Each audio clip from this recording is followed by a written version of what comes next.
A Revolução Industrial do século XVII, que teve início na Inglaterra, após o período do Henrique VIII, durante um bom pedaço do governo de Elizabeth I, demarcou umas mudanças significativas e importantes dentro de uma sociedade que estava se reconstruindo depois do feudalismo. A primeira delas, a primeira grande mudança, foi nas relações sociais.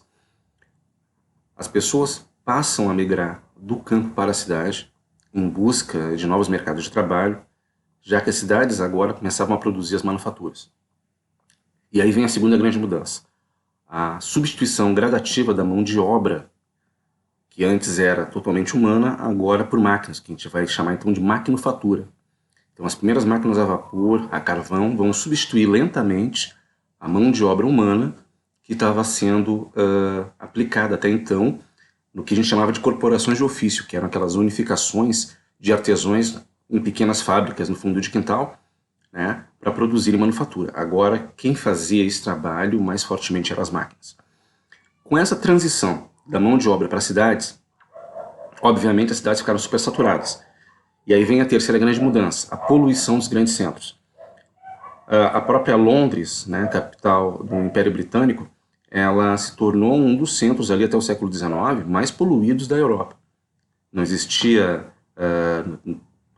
um tratamento adequado, né, aos dejetos que eram despejados no Tâmisa, que é o rio que corta aquela região.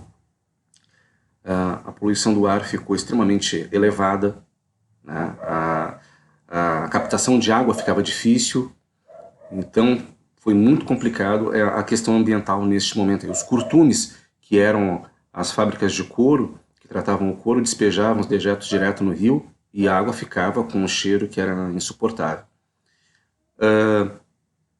A última grande mudança que a gente tem que salientar aí também nas relações de trabalho, voltamos à questão da relação de trabalho, que é o surgimento dos sindicatos mais fortemente dentro das indústrias, das empresas inglesas ali que estavam se constituindo, e sindicatos ainda com um pensamento ideológico que estava sendo construído, mas já namorando com a questão de uma formação de grupos ali para poder defender os seus interesses, né, dentro dos comitês.